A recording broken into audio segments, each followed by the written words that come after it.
तर आणखीन एक महत्त्वाची बातमी समोर येते। संजय राऊतांनी शिवतीर्थ गाठलेलं आहे। राज ठाकरे यांची आता संजय राऊत पुन्हा भेट घेत आहेत। बैठक होती आहे राज ठाकरे आणि संजय राऊत यांच्यामध्ये। संजय राऊत आणि राज ठाकरेंच्या निवासस्थानी आता मात्र दोघांमध्ये 1 to 1 चर्चा, अर्थातच टार्गेट असेल बंडखोरी टाळण्याचं।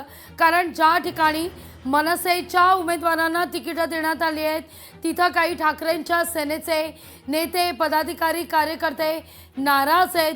बंडखोरी करण्याकरता पावलं उचलली जात आहेत। त्यामुळे त्या दृष्टीनं बंडोबांना थंड करण्याच्या दृष्टीनं आता मात्र ठाकरे बंधूंसमोर चॅलेंज असणार आहे।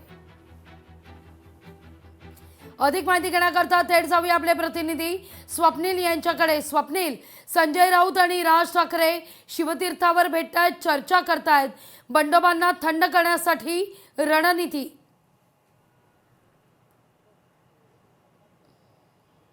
लागवी निश्चितच 3 महत्त्वाच्या गोष्टी या बैठकीमध्ये महत्त्वाच्या आहेत। त्यामध्ये फक्त बंडोबांची जी बंडखोरी आहे ती बंडखोरी शमवण्याचं मोठं उद्दिष्ट, मोठं टार्गेट जे असणार आहे ते ठाकरे बंधूंसमोर असणार आहे। खरं तर काल राज ठाकरे यांनी सुद्धा उद्धव ठाकरे यांची भेट घेतलेली आहे। त्यामध्ये सुद्धा सभा, नियोजन, दौरे आणि एकूणच जाहीरनामा या संदर्भात चर्चा झालेली आहे। ज्यांनी बंड केलेला आहे ते खरं तर जिथे ठाकरे गटाचे उमेदवार तिथे मनसेने आणि मनसेचे उमेदवार तिथे ठाकरे गटाने बंड केलेले आहेत। त्यामुळे या बंडखोरीवरती सुद्धा चर्चा आज होणार आहे आणि त्याचप्रमाणे ठाकरे बंधूंच्या संयुक्त सभा सुद्धा होणार। त्या संयुक्त सभा कुठे कुठे होणार आहेत आणि कोणते मुद्दे महत्त्वाचे असणार या संदर्भात सुद्धा आज चर्चा होणार आहे। एक जाहीरनाम्यावरती सुद्धा शेवटचा हात हा फिरवला जाणार आहे। त्यामुळे संजय राऊत हे उद्धव ठाकरे यांचा निरोप घेऊन या ठिकाणी शिवतीर्थ निवासस्थानी राज ठाकरे यांच्या भेटीला आलेत का अशी चर्चा आहे। कारण काल सुद्धा बैठक झाली होती। या बैठकीचा तपशील जरी समोर आला नसला तरी या बैठकीतील माहिती ही संजय राऊत यांना कळवण्यात आलेली असणारच आणि यानंतर खरं तर या ठिकाणी संजय राऊत भेटीसाठी आलेले। त्यामुळे सभा, दौरे आणि जाहीरनामा या संदर्भात चर्चा होणार आहे। एकूण या ठिकाणी आपण बघतोय